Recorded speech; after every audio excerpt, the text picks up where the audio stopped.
জবাই করবে। কয় বছরের যুবক? 27 বছরের যুবক তরবারি নিয়ে দৌড়ায় আমার নবীরে জবাই করার জন্য। মায়ার নবীরে দেখা মাত্র তরবারি ফালায় বলেন, ইয়া রাসূলুল্লাহ, বেয়াদবি মাফ করে দেন, কালেমা রশি আমার গলায় লাগায় দেন। মায়ার নবী ওই যুবকের হাত ধরে বলে, আমার হাতে হাত লাগাও। রহমতের নবীর হাতের ছোঁয়া লাগছে তো ইমানের পাওয়ার বেড়ে গেছে। তরবারি নিয়ে দাঁড়াইয়া হাতিমে কামায় কয়, ও মক্কার বেঈমানেরা সামনে আয়, মুহাম্মদের বিরুদ্ধে কথা বলবি, আমি ওমর যথেষ্ট, কেউরে দরকার হবে না। এমন পাওয়ার আল্লাহ দান করেছেন, ওমর যেই রাস্তা দিয়া চলে শয়তান ওই রাস্তায় চলতে ভয় পায়। এর নাম কফাল। 13 বছর নবীরে দেখিয়াও কালেমা পড়ে না, আর 27 বছরের যুবক নবীরে মারতে গিয়েও কালেমাওয়ালা মুসলমান হয়ে গেল। আজও পর্যন্ত ওমরের নাম শুনলে মানুষের মধ্যে একটা আতঙ্ক শুরু হয়ে যায়। কে সেই ওমর? রহমতের নবী বলেন, লাউ কানা বাদি নবিয়্যুন লাকানা ওমর। আল্লাহ যদি আমার পরে আবার নতুন কোন নবী বানাইতেন, ওমর হতো আমার পরের নবী। এরে আল্লাহর বান্দা, আল্লাহর নবীর নজর, সাহাবায়ে কেরামের নজর, নজরের মধ্যে যে পাওয়ার। এরে নবীর আশিক ওমরে ফারুক রাদিয়াল্লাহু তাআলা আনহু খুতবা পড়েন, হঠাৎ করে মাঝখানে একটা অপ্রাসঙ্গিক আওয়াজ দিলেন, ইয়া সারিয়াতাল জাবাল, ইয়া সারিয়াতাল জাবাল, ইয়া সারিয়াতাল জাবাল। এই সারিয়া, পাহাড় পাহাড় পাহাড়। ওমর যেখানে আওয়াজ দিছেন সেখান থেকে সারিয়া কই? বলে 2000 কিলোমিটার দূরে সারিয়া। ইরানের মধ্যে যুদ্ধ চলতেছিল। সারিয়াকে জিজ্ঞাসা করা হলো, সারিয়া তুমি আওয়াজটা শুনছো কেমন? বলে, কাছে বসে যেমন শোনা যায় তেমনি শুনছি। আল্লাহ এই পাওয়ার দান করেন তাকওয়ার কারণে। আর তাকওয়া অর্জন করার একমাত্র ঠিকানা কুনু মা'আস সাদিকিন। আল্লাহওয়ালাদের নেক নজর লাগাও, আউলিয়ায়ে কেরামের নেক নজর লাগাও। অথচ নেক নজর লাগাবে দূরের কথা, একদল তো চিৎকার দিয়া বলে ওলিয়া উলিয়া মানি না। আমিও চিৎকার দিয়া সারা বাংলাদেশে বলি, আল্লাহর জাতের কসম, যারা বলে আমরা ওলি মানি না, আউলিয়া মানি না, আমিও চ্যালেঞ্জ দিয়া বলেছি তারা কোরআন মানে না, বুখারী শরীফও মানে না, তারা ভণ্ড, তারা বাতিল। এদেরকে যারা ভণ্ড বলবে না তারাও ভণ্ড। আউলিয়ারা কারে উকবা ইখতিয়ার, জাহেলারা কারে দুনিয়া ইখতিয়ার। দুইটা কর্মসূচি দিলেন, এক হলো তাকওয়া অর্জন করো, দ্বিতীয় কর্মসূচি ওয়ালা তামুতুন্না ইল্লা ওয়া আনতুম মুসলিমুন।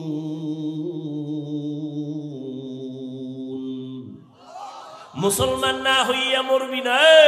এক সূরায় কয় মুসলমান হব না, মরব না। আল্লাহ বলে মুসলমান না হইয়া মরবি না। তার মানে মুফাসসিরিনে কেরাম বলেন মুসলমান না হইয়া মরিও না কথার ব্যাখ্যা কি? যেহেতু মরণের সময় হাতে কোনো নির্দিষ্ট নাই, নিঃশ্বাসের নাই বিশ্বাস, অতএব মুসলমান হইতে দেরি করিও না। বড় কঠিন কথা। এখানে আমরা যারা বসে আছি সবাই মুমিন, মুসলমান না? মুসলমান। অথচ আল্লাহ পাক মুমিনকে বলেন, এই মুমিন মুসলমান হইয়া মর। কেমন যেন বোঝা যায় আমরা মুমিন হইছি, মুসলমান হতে পারি নাই। আল্লাহ আর এক আয়াতে বলেন, ইয়া আইয়ুহাল্লাযীনা আমানু দুখুলু ফিস-সিলমি কাফা ওয়া লা তাত্তাবিউ খুতুওয়াতিশ শাইতান ইন্নাহু লাকুম আদুউম মুবিন।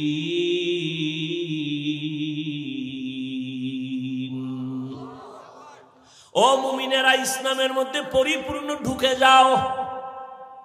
আল্লাহ আর একটা আয়াতে আরো স্পষ্ট করে বলেন, ইয়া আইয়ুহাল্লাযীনা আমানু আমিনু বিল্লাহি ওয়া রাসূলিহি, ও মুমিন আল্লাহর উপরে রাসূলের উপর ঈমান আনো।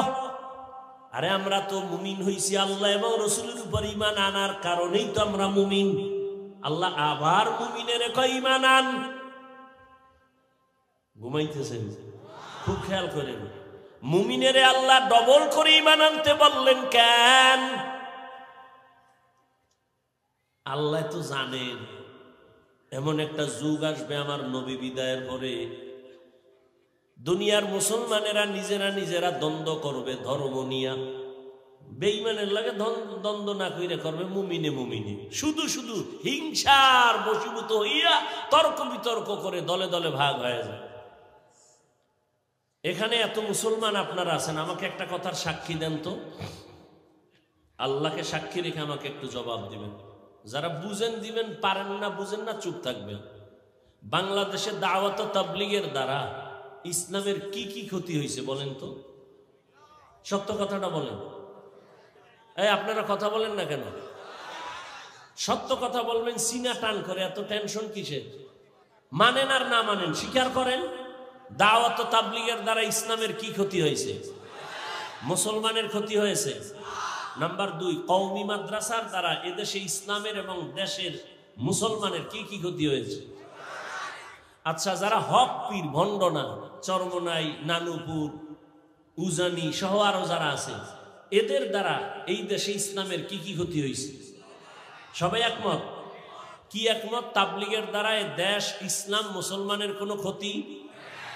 কওমি মাদ্রাসার দ্বারা দেশ, ইসলাম, দেশের কোনো মুসলমানের কোনো ক্ষতি? বিরোধিতা করেন কেন? কারণ কি? তাবলীগওয়ালারা কি বলে? গাঞ্জা খাও। সমস্যা কি? বরং সরকার যে কাজে ব্যর্থ সেই কাজে উলামায়ে কেরাম সার্থক। সরকার কোটি কোটি কোটি কোটি হাজার কোটি টাকা ব্যয় করে স্কুল কলেজের ছেলে মেয়েরে লেখাপড়া করাইয়া র্যাব আর্মি পুলিশ বানাইয়া পোশাক দিয়া অস্ত্র দিয়া দিল, যাও সন্ত্রাসী বন্ধ করো, মদ বন্ধ করো, নেশা বন্ধ করো, কামিয়াব হতে পারে নাই।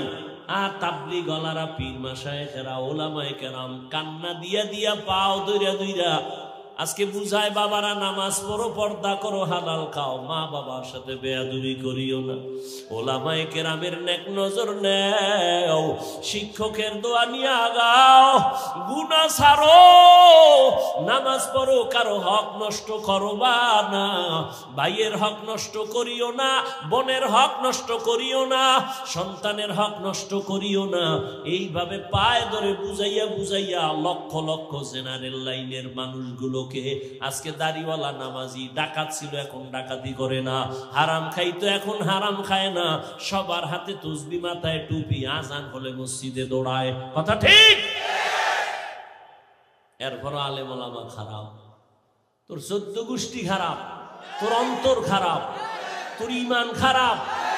তোর মতো এই দুর্বল ঈমান আলারে আল্লাহ কয়, ইয়া আইয়ুহাল্লাযীনা আমানু আমিনু বিল্লাহ, এই মুমিন তোর ঈমানে ভেজাল, নির্ভেজাল ঈমানটারে ঠিক কর।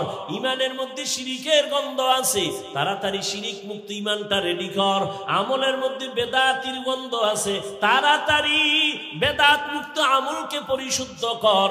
নেকলে গা জামানায়ে আখির আহলে বিদআত, निकलेगा जमानाए आखिर अहले बिदात, इस्लाम में नई नई बाती कर इजाद, इस्लाम में नई नई बाती कर इजाद। एरे अल्लाहर बंदारा, मुमिन के अल्लाह बोलेन आबार ईमान आनो। আমগো অনেকে প্রশ্ন করে, নবী দাওয়াত দিছে কাফেরের কাছে, তোমরা কেন মুমিন হইয়া মুসলমান হইয়া আরেক দল মুসলমানের ডবল দাওয়াত দাও? প্রশ্ন আছে না নাই? আল্লাহ কয়, আমি যদি ডবল ঈমান মুমিনের ঈমানের দাওয়াত দিতে পারি ডবল, তাহলে মুসলমান মুসলমানের কেন দাওয়াত দিতে পারবে না? আচ্ছা, আপনাকে দাওয়াত বাদ দিয়া যদি ঘুমায় থাকে ওলামায়ে কেরাম, এমনি তো নাচনেওয়ালা বুড়ি, আরো যদি পায় ঢোলের বাড়ি, এত বয়ান, এত বয়ান, এত বয়ান, এরপরও মানুষ লাইনে আসতে চায় না। করোনার মতো গজব দিয়েও বাঙালির ঘাড় সোজা করতে পারে না। এ আগের সুদ করে এখনো সুদ খায়, আগের ঘুষ করে এখনো ঘুষ খায়, আগের বেনামাজি এখনো বেনামাজি। এই জাতিরে আলেম ওলামারা মেহনত না করলে উপায় কি হইত? হ্যাঁ, এটা সত্য। মুসলমানের পিছনে এই 12 মাস সময় না দিয়ে যদি মাত্র 6 মাস প্রতিদিন 1 ঘন্টা করে আমাকে লাগাও, হিন্দুদের মন্দিরে গিয়ে বয়ান করি, খ্রিস্টানদের গির্জায় গিয়ে বয়ান করব, ইনশাআল্লাহ 6 মাসে সব বিধর্মীরা মদিনার আশায় খায়া যাবে ইনশাআল্লাহ। কিন্তু ওগো বয়ান করার টাইম কই? তোমাকে তালি দিতে দিতে 12 মাস শেষ। ফজরের পরে বয়ান, জোহরের পরে বয়ান, কি বৃষ্টি আর কি রৌদ্র, দৌড় দৌড়, কুত্তাও এত দৌড়ায় না, এই পরিমাণ দৌড়াচ্ছে, পাও ধইরা ধইরা বলি। অথচ আপনিও মুসলমান, আমিও মুসলমান, আপনার আমার আল্লাহ এক, নবী এক, কোরআন এক, কাবা এক, ধর্ম এক, কালেমা এক। দুনিয়াতে আসছি এক, বিদায় বেলা কবরের সাইজও হবে এক, কাপড় হবে 3টা, কালার হবে এক, কবরের মধ্যে প্রশ্ন 3টা, তাও হবে এক। রবের পরিচয় দাও, ধর্মের পরিচয় দাও, রাহমাতুল লিল আলামিনের পরিচয় দাও। ও এলাকার মা বোনেরা, ও যুবক বাবারা, বৃদ্ধ বাবাজিরা, আপনারাও যে আল্লাহর গোলাম, আমিও সে আল্লাহর গোলাম। আপনারা যে নবীর উম্মত, আমিও সেই নবীর উম্মত। আজকে আপনাকে পাও দইরা দইরা বুঝানো লাগে, তার কারণ বুঝিয়া পাই না। আমি টুপি খুলতে চাই না, আর আপনি কেমন মুসলমান যে টুপি দিতেই চান না। আমি দাড়ি কাটতে গেলে লজ্জা পাই, আর আপনি কেমন নবীর আশিক যে দাড়ি রাখতে গেলে লজ্জা পান। আমি পর্দা না করলে লজ্জা পাই, আপনি কেমন নবীর আশিক যে পর্দা করতে গেলে লজ্জা পান। আমি মসজিদে না ঢুকলে লজ্জা পাই, আর আপনি কেমন নবীর আশিক যে মসজিদে ঢুকতে গেলে লজ্জা পান। বুঝতেছি না আসলে আমরা কি ভুলে আছি না আপনারা ভুলে আছেন তাও বুঝি না। তবে যুবকেরা, বাবারা, যদি একটু বলতে পারতা, হাফিজ ভাই তোমরা ভুলে আছো, আমরা সঠিক, যদি বলতে পারতা দলিল দিয়া, আমি এখন দাড়ি কেটে ফেলতাম, আমি এখন প্যান্ট শার্টটাই লাগাইয়া রাস্তায় গিয়া তোমাদের সাথে মিলে নাচ গান করতাম। ও বাবা বলো, আমরা ভুলে আছি কিনা বলো। আর যদি বলো না না হাফিজ ভাই, ওলামায়ে কেরাম আপনারাই সঠিক, আমরা যারা নামাজ পড়ি না, পর্দা করি না, হালাল খাই না, আমরা ভুলে আছি, তাহলে আমি তোমাকে একটা গালিও দিব না, বরং আমি আদর করে বলবো, বিনয়ের সাথে বলবো, পাও 2টা আগাইয়া দাও। আমি নিচে নাইবা তোমার পায়ে ধরে বলি, আর দাড়ি কাটিয়া আমার মায়ার নবীর আর কাদাইও না রে বাবা। নামাজ বাদ দিয়া আমার আর আল্লাহকে বেজার করিও না। ওরে জীবনে তো কম নামাজ ছাড়ো নাই, কম বেপরদায় চলো নাই, কত দাড়ি কাটছো, আর কত দাড়ি কাটলে তোর মনের আশা মিটবে, তারপরে তওবা করবি। জীবনে তো কম বেপরদায় চলো না, আর কত বেপরদায় চললে মনের আশা মিটবে, তারপরে তওবা করবা। জীবনে তো বান্দা তুমি মোবাইলে গুনাহ কম করো নাই, আর কত গুনাহ করলে তোমার মনের আশা মিটবে, তারপরে তওবা করবা। জীবনে তো মাইয়ার চরিত্র কম নষ্ট করো নাই, আর কত চরিত্র নষ্ট করলে তোমার মনের আশা পূরণ হবে, তারপরে তওবা করবা। পার্কে পার্কে তো কম ঘুরো নাই, আর কতদিন পার্কে গিয়া ঘুরলে তোর মনের আশা মিটবে, তারপরে তওবা করবি। ও আমার যুবক, এ কথাটাও বলিও, তোমার আর হায়াতের বাকি কতদিন। করোনায় কত যুবক চলে গেল, ছাত্র জনতার আন্দোলনে কত তাজা তাজা যুবক চলে গেল। এমন একটা দিন নাই পানির নিচে যুবকের লাশ, ঘুমের বিছানায় যুবকের লাশ, গাড়ির চাকার তলে নিচে যুবকের লাশ। তুমি মনে করছো সুস্থ, কিছুদিন বাঁচবা না। অসুস্থ রোগীটারে ডাক্তার বলে নিয়ে যাও, মনে যা চায় খাওয়ায় দাও, আর বাঁচবে না। কিন্তু চোখে তাকায় দেখছি ওই অসুস্থ রোগীটা এখন লাঠি হাতে নিয়ে চলে, হাঁটে, তার সামনে আপন ছোট ভাই সুস্থ মানুষ চলে গেছে। তুমি আজকে সুস্থ আছো, কালকে এই টাইমে তুমি সুস্থ থাকবা গ্যারান্টি নাই। ও যুবক, আজকে আমিও তো তোমার মতো প্যান্ট শার্ট টাই লাগায় যদি রাস্তায় ঘুরতাম, কেউ আমারে বাধা দিত না। টুপি মাথায় দিলে মাথা গরম, দাড়ির কারণে যৌবনের ভাব থাকে না, বড় জামা পরছি এই জন্য মনে হয় যেন শরীর গরম লাগে, আটকা লাগে, তোমার থেকে কম বুঝি না, এরপরও কেন দাড়ি কাটি না। কত মানুষ আমাদের টুপিওয়ালা বলে গালি দেয়, দাড়িওয়ালা বলে গালি দেয়, কওমি মাদ্রাসায় পড়ার কারণে গালি দেয়, এত গালির পরেও কেন নামাজ ছাড়ি না। এই শীতের মধ্যে যে ফজরের সময় ঠান্ডা পানি দিয়ে ওযু বানাইয়া নামাজ পড়তে কত কষ্ট, এরপরও নামাজ ছাড়ি না। ও বাবা, তার কারণ কি? আল্লাহর কোরআন পড়লাম, রসুলের হাদিস পড়ে দেখলাম, ওরে দুনিয়ার থেকে যারা গুনাহগার হইয়া যাবে তাদের জন্য কবর হবে জাহান্নাম, আর যারা নেক আমল নিয়ে যাবে তাদের কবর হবে জান্নাতের টুকরা। এরে আল্লাহর বান্দারা, দুনিয়াতে একটা সূর্যের গরম সহ্য করতে পারি না, একটা বেতের বাড়ি সহ্য করতে পারি না, একটা মশার কামড় সইতে পারি না। গুনাহগার হইয়া যদি কবরে যাই, ওই কবরে গুনাহগারের জাহান্নামের আগুন কেমন করে সহ্য করব? ও যুবক, মনটারে শুধু একটা কথাই বুঝাও, তোমার মতো যুবক যদি জেনারেল লাইনে পড়ে, স্কুল কলেজে পড়িয়া চাকরি করে, ব্যবসা করে, র্যাব, আর্মি, পুলিশ, বিডিআরের চাকরি করে, নামাজ ছাড়ে না, বলো তুমি কেন পারো না রে বাবা? তোমার মতো যুবক রাস্তায় গাড়ি চালায়, নামাজ ছাড়ে না, বলো তুমি কেন পারো না? তোমার মতো যুবক ওসি, ডিসি, এসপি, উকিল, ব্যারিস্টার, প্রফেসর, ডাক্তার, নামাজি আছে না, তুমি কেন পারবা না রে বাবা?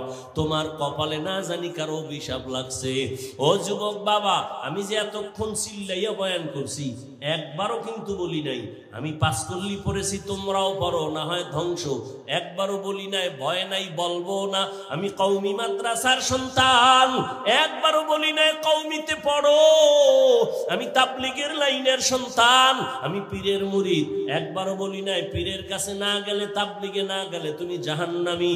আমি কি বলতে চাই বাবা শুনো, তুমি স্কুলে পড়ো আলহামদুলিল্লাহ, কলেজে পড়ো আলহামদুলিল্লাহ, চাকরি করো, ব্যবসা করো আলহামদুলিল্লাহ, তবে তুমি ডাক্তার হও, ইঞ্জিনিয়ার হও, প্রফেসর হও, ব্যবসায়ী হও, চাকরিজীবী হও, আমার জীবনের তোমার কাছে একটা দাবি সামান্য, ডাক্তার হও, ইঞ্জিনিয়ার হও, ব্যবসায়ী হও, চাকরিজীবী হও, বেয়াদব হইও না। তোমার ব্যবহারে কোনোদিন যেন মা বাবা কষ্ট না পায়, তোমার আচরণে আলেম ওলামা যেন কষ্ট না পায়, তোমার আচরণে কখনো যেন শিক্ষক কষ্ট না পায়।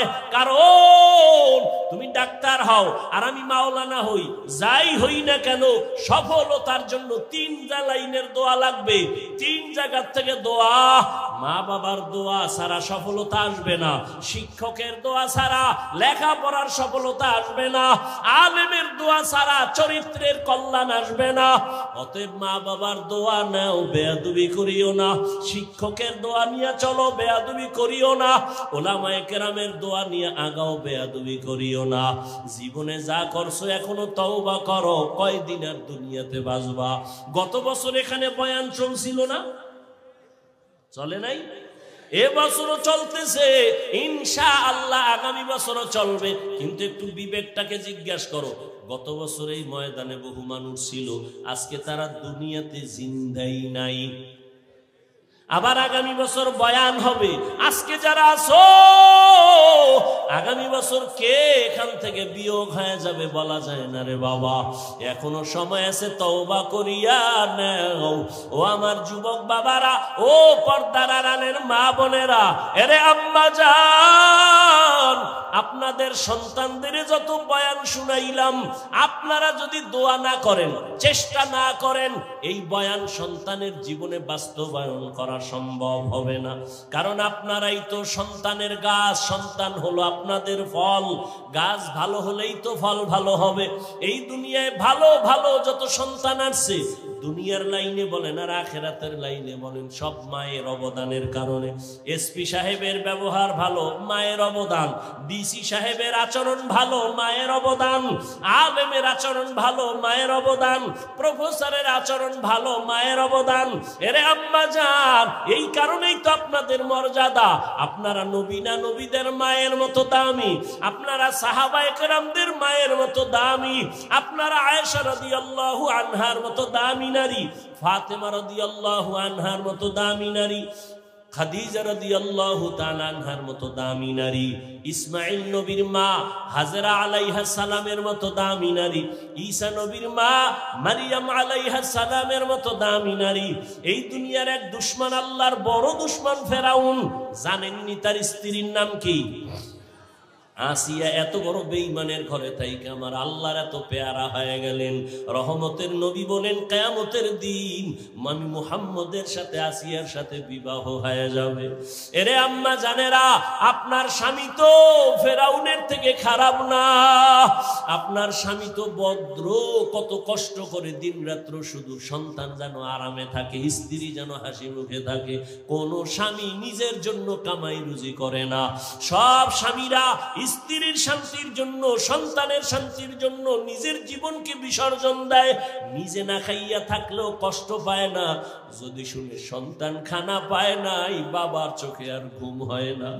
নিজে পোশাক না পরলেও কষ্ট লাগে না, কিন্তু যদি খবর পায় সন্তান একটা পোশাকের অভাবে আছে, চোখের পানি ধরে রাখতে পারে না।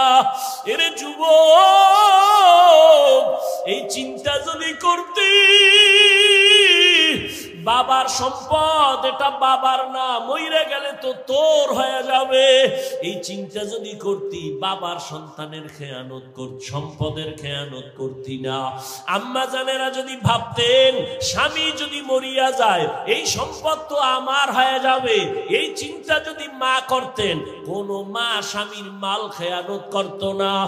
আর যেই স্বামীর কামাই রুজিতে সন্তানেরা খেয়ানত করে, যেই স্ত্রী খেয়ানত করে, ওই কামাই রুজিতে কোনোদিন বরকত হবে না। কোটি টাকা কামাই করলেও দেখবে অভাব আর অভাব। ও সন্তান, বাবার সম্পদের গনিমত মনে কইরা হেফাজত করো। ও পর্দার আড়ালের আম্মা জান, স্বামীর মাল আপনার নিজের মাল মনে করে আপনি হেফাজত করেন। আর স্বামীরে যদি নামাজ পড়ে পড়ে দোয়া করতেন, আল্লাহ আমার স্বামী কত কষ্ট করে কামাই রুজি করে, তুমি তার হায়াত বাঁচাও, হেফাজত করো, মুসিবত থেকে হেফাজতে ঘরে আনো। কামাই রুজি করে ঘরে আনতো। আর আপনি যদি স্বামীরে নামাজের দাওয়াত দিতেন আর বলতেন, স্বামী আমি আমার মা বাবার মায়া ত্যাগ করে তোমার ঘরে আসি, কষ্ট করে আসি, না খাইয়া থাকলেও আসি, খাইয়া থাকলেও আসি, তবে আমার জীবনের একটা দাবি, কোনোদিন হারাম মাল কামাই করবা না, হারাম টাকা ঘরে আনবা না, হারাম খাইয়া নিজেদের রক্ত নাপাক করব না, সন্তানের রক্ত নাপাক করতে দিব না। যদি মা স্বামীদের বুঝাইতেন, কোন স্বামী হারাম মাল ঘরে নেওয়ার সাহস পেত না।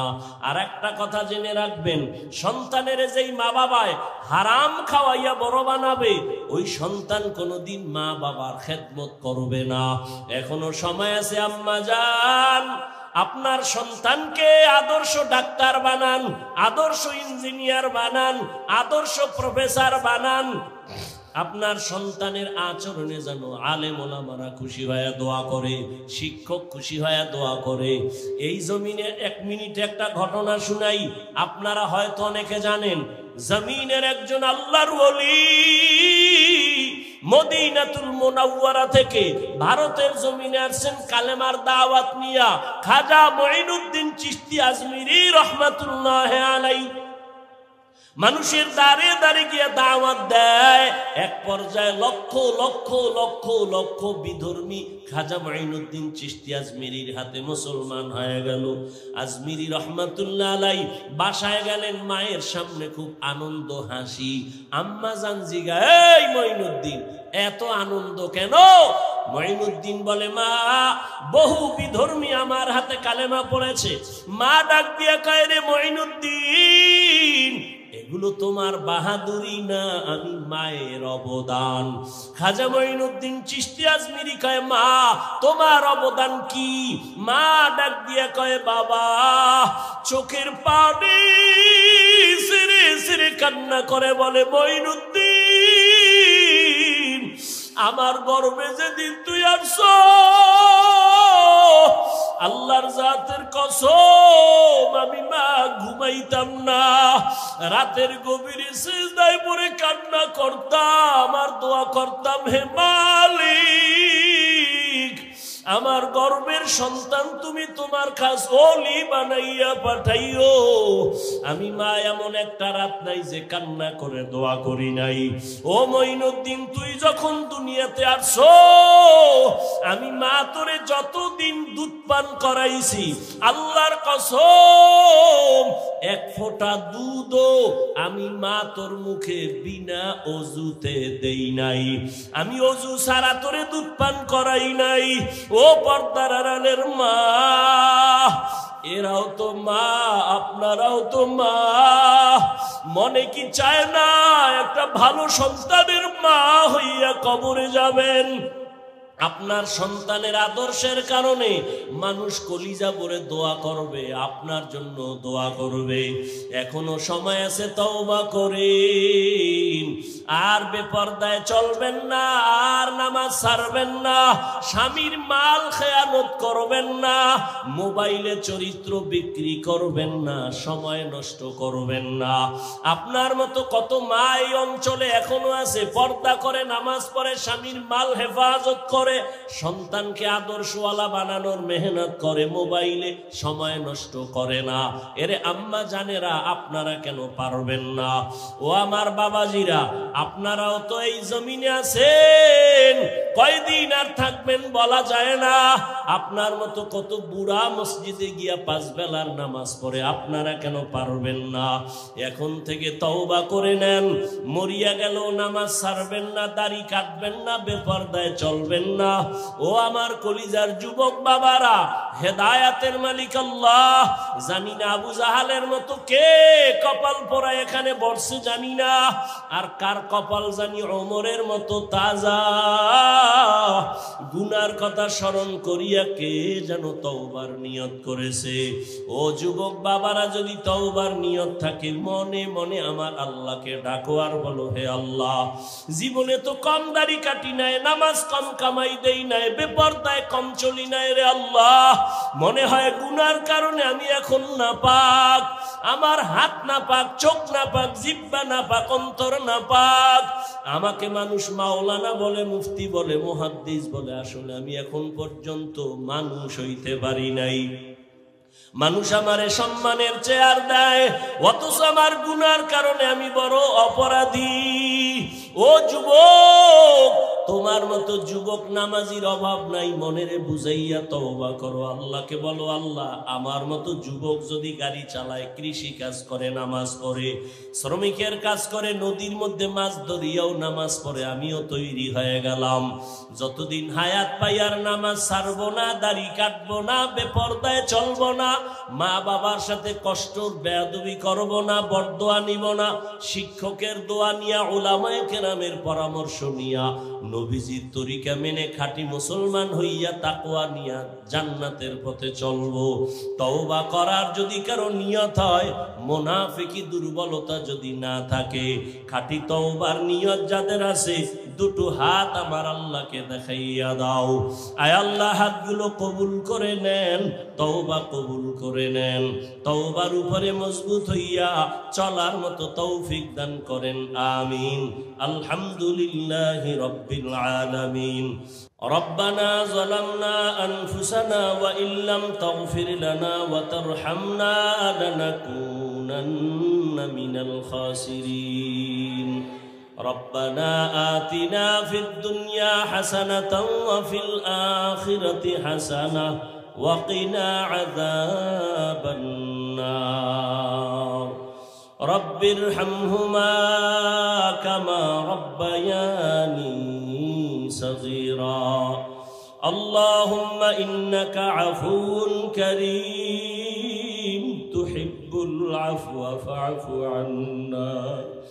اللهم إنا نسألك رضاك والجنة ونعوذ بك من سخطك والنار.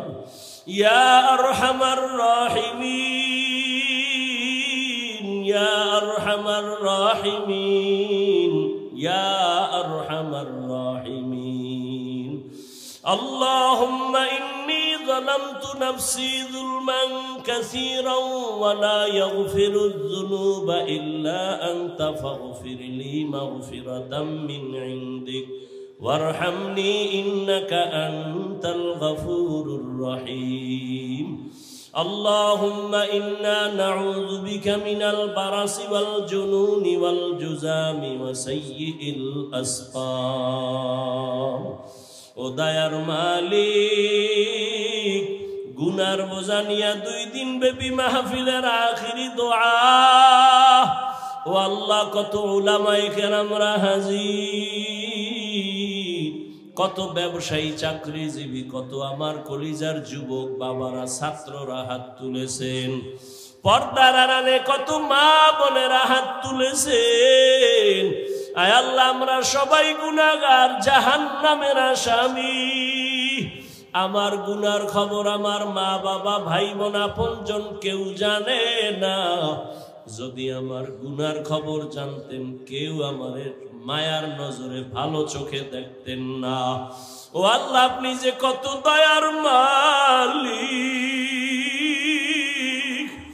এত গুনাহ করার পরেও আপনি রাগ করিয়া সম্মানের চেয়ার থেকে ফালাইয়া দেন নাই গুনার কারণে রাগ করে পানি বন্ধ করেন নাই খানা বন্ধ করেন নাই ও আল্লাহ আমরা আপনাকে ভুলি নাই তওবার নিয়তে আপনার দরওয়াজায় হাজির আর গুনাহ করব না রে আল্লাহ আর দাড়ি কাটবো না বেপরদায় চলবো না আর নামাজ ছাড়বো না মা বাবাকে আর কষ্ট দিব না ওলামায়ে কেরামের দোয়া নিয়া শিক্ষকের দোয়া নিয়া নবীজির তরিকা মেনে চলবো আমাদের তওবা কবুল করে নেন তওবার উপরে মজবুত হয়ে চলার তৌফিক দান করেন আয় আল্লাহ এই মজলিসের দিকে কুদরতের নজর দিয়া দেখেন